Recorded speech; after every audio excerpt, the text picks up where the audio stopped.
So hey guys, welcome back again on my YouTube channel. आप सभी का स्वागत है मेरे यूट्यूब चैनल पर। मैं सुजीत कुमार और आप सभी का स्वागत करता हूं नमस्ते इंग्लिश एकेडमी पर। तो गाइस, आज का जो हमारा पार्टिकुलर टॉपिक रहेगा जो बहुत ही सिंपल है और देखने में बहुत पुचकी सा लगता है, लेकिन आपको ये एग्जाम में कम से कम 5 से 6 नंबर आपको आसानी से दिला सकता है। आज हम लोग पार्टिकुलर टॉपिक्स पे शुरुआत करेंगे। जितने भी नए लोग इस वीडियो को देखते हैं तो आप काइंडली एक फेवर कीजिएगा, अब वीडियोस को लाइक, शेयर और सब्सक्राइब कीजिएगा। शेयर उन लोगों को जो आपको लगता है जिनको इनकी जरूरत है, यानी कि 10th 12th में जो भी बच्चे होंगे तो आप उनको शेयर कीजिएगा ताकि ज्यादा से ज्यादा सब्सक्राइबर बढ़े and I will get more motivations to make more videos. Okay, so finally I am going to talk about the interesting topic now. So let's start. तो आप देख सकते हैं यहाँ पे हमने लिख रखा है like, share and subscribe, all you have to do this. तो आज का हमारा जो टॉपिक रहने वाला है वो क्या रहने वाला है? Synonyms and antonyms. ओके, तो सभी को, जितने भी बच्चे जो बोर्ड का एग्जाम इस बार अटेंड करने वाले, सभी को पता होगा सिनोनिम्स और एंटोनिम्स देखने में बहुत छोटे टॉपिक्स है, लेकिन एग्जाम में आपको बहुत ही आसानी से मार्क्स को आप ग्रैब कर सकते हो ऑब्जेक्टिव्स के सेक्टर में। ओके, सो आइए हम लोग देखते हैं। ठीक है, तो आज हमारा जो पहला वर्ड रहने वाला है वो आज रहने वाला है क्या, ध्यान से देखिएगा। पहला हमारा एंटोनिम्स से हम लेंगे, जिसको हिंदी में हम लोग बोलते हैं क्या? विपरीत शब्द। आपने हिंदी में बहुत ऐसे वर्ड्स पढ़ रखा होगा, है नहीं, विपरीत शब्दों के बारे में। अब हम लोग क्या करेंगे, इसके कुछ वर्ड्स लेंगे। ओके, तो so our all words I have given है ना with their Hindi meanings. Okay, both side opposite में हमने इसको राइट एंड लेफ्ट दोनों में इसके हिंदी मीनिंग के साथ रखा है ताकि आपको समझने में ज्यादा आसानी हो। तो पहला हम वर्ड लेंगे क्या? Alive, ALIVE। ठीक है, तो अलाइव मतलब क्या होता है? जीवित। तो अलाइव का अपोजिट क्या हो जाएगा? डेड। क्या हो जाएगा जी? डेड हो जाएगा, मृत। याद रखिएगा इसको, अलाइव का अपोजिट क्या हो जाएगा? डेड। नेक्स्ट वर्ड है ना, नेक्स्ट वर्ड है हमारा क्या, देखिएगा ध्यान से, काइंड। काइंड मतलब दयालु। तो दयालु का जो हमारा ऑपोजिट वर्ड हो जाएगा वो क्या हो जाएगा? क्रूएल। क्रूएल मतलब क्या होता है? निर्दयी, है ना।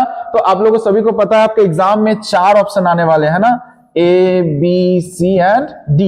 तो याद रखिएगा ये जो वर्ड रहेगा 3 इसमें रॉन्ग दिए रहेंगे, लेकिन आपको जो सही है उसमें आपको टिक करना है। तो याद रखिएगा जहां भी आपको काइंड मिले तो याद कर लीजिएगा उसमें क्या लगाना है, हम लोग को क्रूएल लगा देना है। एकदम सिंपल है, आसान भाषा में मैं बता रहा हूं आपको, बस नॉर्मली इसको क्या करना है, टिक करना है और नंबर को अपने अकाउंट में डालना है। ठीक है, नेक्स्ट हमारा रहेगा वर्ड, नेक्स्ट वर्ड हमारा क्या रहेगा, देखिएगा यहाँ पे नंबर, डिस्ट्रेस। डिस्ट्रेस मतलब दुख या निराशा। तो ऑब्वियसली बात है, दुख और निराशा जहां पे वर्ड रहेंगे उसको हम क्या करेंगे, फटाक से ऑपोजिट में क्या हो जाएगा, बताइए फटाक से। इसका हो जाएगा हैप्पीनेस, खुशी, है ना, हैप्पीनेस या खुशी। नेक्स्ट वर्ड हमारा रहेगा क्या रहेगा, देखिएगा ध्यान से, डिमोट। डिमोट मतलब पद घटाना, है ना। प्रमोट मतलब पद बढ़ाना। आपको पहले भी आपने बहुत सारे ऐसे वर्ड सुना कि प्रमोशन मिल गया, प्रमोट हो गया। तो प्रमोट मतलब क्या होता है? पद को बढ़ाना। जैसे मान लो कि आप इंजीनियर, जूनियर इंजीनियर से सीनियर इंजीनियर बन गए, है ना, वो इसी प्रकार से इसको डिमोट मतलब क्या होता है? पद को घटाना, कि किसी कारणवश आपका पद क्या होता है, परफॉर्मेंस के अकॉर्डिंग वो घट जाता है। तो यहाँ पे हम 2 वर्ड यूज करते हैं, डिमोट एंड प्रमोट। चलेंगे नेक्स्ट वर्ड की और अपने नेक्स्ट हमारा जो वर्ड रहेगा 5 नंबर, वो क्या रहेगा बताइए? एम्प्टी। एम्प्टी, एम्प्टी मतलब हम्प्टी डैम्प्टी, याद है ना इसको। तो एम्प्टी मतलब क्या होगा? खाली, और इसका ऑपोजिट क्या हो जाएगा जी? फुल, भरा हुआ, है ना। दिस बोतल इज एम्प्टी एंड दैट बोतल इज फुल ऑफ वाटर, है ना। तो आप एक minute, so now we will take our next word. ये सिंपल वर्ड है जो हमारा, वो क्या रहेगा, रहने वाला है, थोड़ा ध्यान से देखिएगा इसमें। तो आप देखिएगा इसमें एकदम सिंपल सा वर्ड है, ज्यादा कोई, है ना, फियर, है ना। फियर मतलब होता है डर, और इसका ऑपोजिट क्या हो जाएगा? ब्रेवरी। ब्रेवरी मतलब साहस। कितने सिंपल वर्ड्स है, इससे ज्यादा सिंपल्स और क्या होंगे, राइट। आपको वर्ड्स यहाँ पे देखो, मैं ये सब VVI वर्ड्स बता रहा हूँ जो हाईली चांसेस है कि आने का है। मैं ये नहीं बोल रहा हूँ कि यही आएगा, इनके इसके इंस्टेड भी और सारे वर्ड्स आपको क्या करना पड़ेगा, याद करना पड़ेगा। Okay, 7 number, vice. वाइस मतलब अवगुण, बुराई, है ना। तो इसको वर्च्यू कहते हैं। वर्च्यू मतलब गुण या अच्छाई, है ना। ये नया वर्ड आप लोग को मिला ना, वाइस एंड वर्च्यू। तो आप याद रखिएगा, इन सब वर्ड्सों को आप अपने दिमाग में बिठा लीजिएगा, थोड़ा सा याद कर लीजिएगा, ताकि जैसे एग्जाम में ऐसे वर्ड दिखे तो आपको पता होना चाहिए हाँ इसमें का आंसर ये होगा, तो आसानी से आप इसको टिक कर सकते हैं। ठीक है, नेक्स्ट वर्ड चलेंगे। ये प्रीवियस ईयर में भी ये आया हुआ था क्या? एविल। एविल मतलब बुरा या दुष्ट, तो इसका अपोजिट क्या हो जाएगा? गुड, है ना, एविल और गुड। 9 नंबर में हम देखेंगे ओल्ड। ओल्ड मतलब पुराना, तो ये क्या हो जाएगा? न्यू। ये थोड़ा ज्यादा इजी हो गया। ऐसे में ये वीडियो जो मैं बना रहा हूं, ऐसे पार्टिकुलरली अभी नॉर्मली इंट्रोडक्शंस के लिए बनाऊं, मैं एक पूरा का पूरा पीपीटी जो बना रहा हूं वो आपके पूरे का पूरा इंग्लिश का 100 मार्क्स का सिलेबस को कवर करेगा, and you will easily to get and such marks on this. That is very simple. So back again, और यहाँ पे आप देखिएगा, यहाँ जो हम अब नेक्स्ट हमारा टॉपिक्स रहने वाला है, ये क्या रहने वाला है? सिनोनिम्स। ठीक है, सिनोनिम्स मतलब होता है क्या? समानार्थक शब्द, जो एक ही शब्द के मिलते जुलते शब्द रहे उसी को हम क्या बोलते हैं? सिनोनिम्स। याद रखिए, मैं थोड़ा सा ही वर्ड्स लिया हूं, जैसे 10, 10, 8, 10, 12 ऐसे करके ही लिया हूं, तो ये बस बेसिक इंट्रोडक्शंस के लिए था। मैं बोलो ना, मैं एक पीपीटी बना रहा हूं जो कि आपके 100 मार्क्स ऑफ इंग्लिश का A to Z tricks and topics उसमें ऐड रहेगा। अभी 1 से 2 दिन और लगेगा जिसमें मैं उसको पूरा पार्टिकुलर रेडी करके और एक 2 से 3 घंटे का मैं लाइव उसमें लूंगा, जो कि आपको बहुत ही अच्छा तरीका से A to Z पॉइंट्स आपको समझ में आ जाएंगे। So wait for this, right? I am being professional day by day, है ना। अब धीरे धीरे जब ठान ही लिया है तो इसको पूरा करना है। मैं आप लोग के साथ हूं बिल्कुल, और एग्जाम में बिल्कुल सबके 95 प्लस आएंगे, है ना। बस you have to just do what you have to simply improve your handwritings and correct spelling and learn all the tenses forms, है ना, by which you can able to easily score that, the milestones like 95, right? The 95s, the dreams which you have shown, so you can easily grab this. Okay, so start the next. समानार्थक शब्द, so words having the similar meanings, ऐसे words जो similar एक जैसे meanings को रखते हैं उसी को हम क्या बोलते हैं? synonyms। तो पहला वर्ड हम लेंगे क्या? efforts।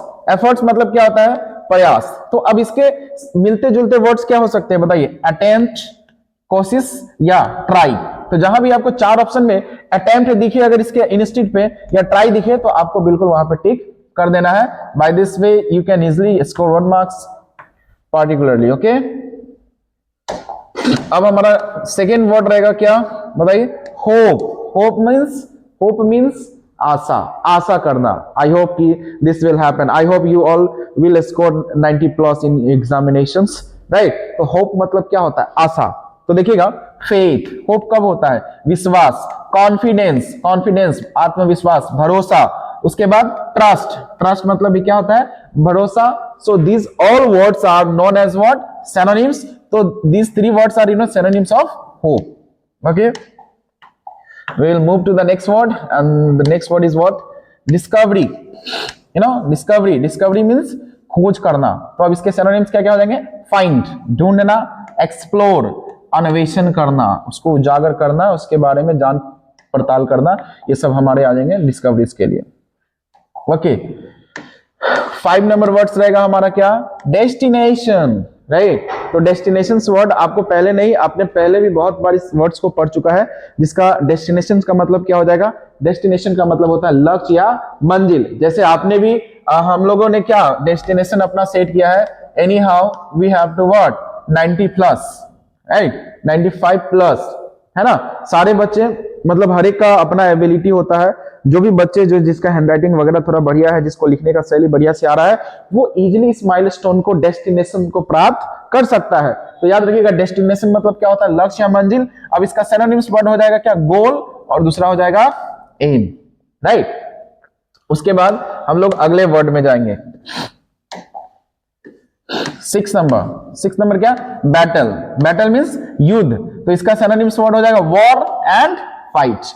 तो आप देखो, ये सब वर्ड सिमिलर सी है, यूज अलग अलग जगह पे करते हैं। जैसे वॉर हो गया जब 2 कंट्रीज या ग्रुप जब 2 आपस में लड़ते हैं, so this word use as what? A war.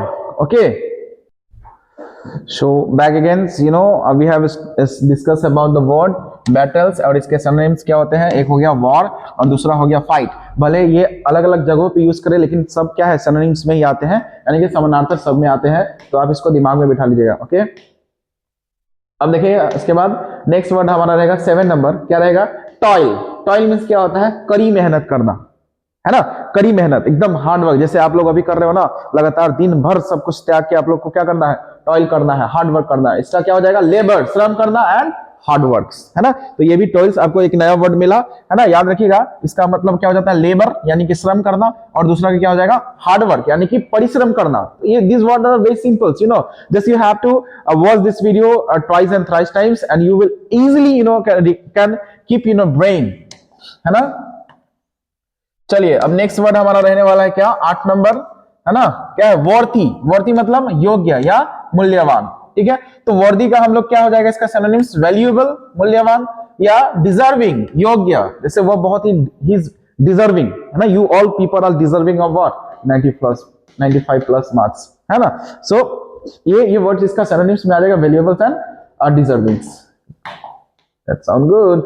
Next word रहेगा हमारा कितना, देखो यहाँ पे गिफ्ट। गिफ्ट मतलब उपहार, है ना। तो अब इसको सिनोनिम्स वर्ड्स कौन कौन हो जाएंगे, तो पहला हो जाएगा प्रेजेंट, तोहफा, कि मैं तुम्हारे लिए प्रेजेंट लाया हूं, दैट मींस तोहफा लाया हूं, राइट। कितना सिंपल है, इसमें कोई लॉजिक नहीं है। उसके बाद देखो प्राइज। प्राइज मतलब क्या होता है बताइए फटाक से, इनाम, है ना। उसके बाद आगे वर्ड हमारा सोरो। सोरो मतलब क्या होता है जी, दुख। सोरो का सिनोनिम्स क्या क्या हो जाएगा, डिस्ट्रेस, कष्ट, ग्रीफ, शोक। तो ये सब वर्ड्स हमारे किस में आ जाएंगे जी, ये सब सारे वर्ड्स हमारे सिनोनिम्स में आते हैं। और आपको कम से कम ज्यादा से ज्यादा वर्ड को आपको याद करना होगा, जिसके थ्रू आप सिनोनिम्स को और एंटोनिम्स में जो भी 4 से 5 या 6 नंबर जितने भी आने वाले हैं, आप उसको क्या कीजिएगा, इजिली आप उसको ग्रैब कर सकिएगा, राइट। और जितने भी मैंने पार्ट्स आप लोग को बताए हैं, ट्राई एंड टेस्टेड, बस आपको खुद को मोटिवेटेड रखना है। बस अब कितना, आज तो 15 तारीख आज हो ही गया है नहीं, तो आपको क्या करना है कि ऑलमोस्ट खुद को कंट्रोल रखना है, हर एक डिस्ट्रैक्शन से दूर रखना है, और लगे रहना है मेहनत के साथ। और अभी फिलहाल ये सब वर्ड्स जो है, आप 1 से 2 बार अगर वीडियोस को देख लेते हो तो आपको बिल्कुल इसमें किसी भी प्रकार की दिक्कत नहीं होगी। एक एक पॉइंट्स हमको, मतलब इतना कॉन्फिडेंट रहना कि एग्जाम में एक भी क्वेश्चन मुझसे नहीं छूटे। साल भर पढ़ने के पश्चात भी अगर हमसे कुछ भी क्वेश्चन छूटता है तो ये हमारी धिकारी है, ये हमारी कमजोरी है, ये हमारा मतलब एक बहुत ही सौरव वाली बात है ना। क्यों, क्योंकि इतने मेहनत करने के पश्चात अगर हम लोग इसमें 95 प्लस नहीं करते हैं तो ऑब्वियसली क्या होगा, परसेंटेज डाउन हो जाएगा। आप हिंदी इंग्लिश में मार्क्स स्कोर करो, मार्क्स इसलिए स्कोर करना है ताकि आप अपने परसेंटेज को ऊपर ले जा सको। बाकी किसी सब्जेक्ट में अगर कम भी होता है तो आप इजीली क्या करते हो, इसको स्कोर कर सकते हो और मार्क्स इसमें ग्रैब कर सकते हो। So thank you so much, और do like, share and subscribe. Okay everyone, so bye, see you soon.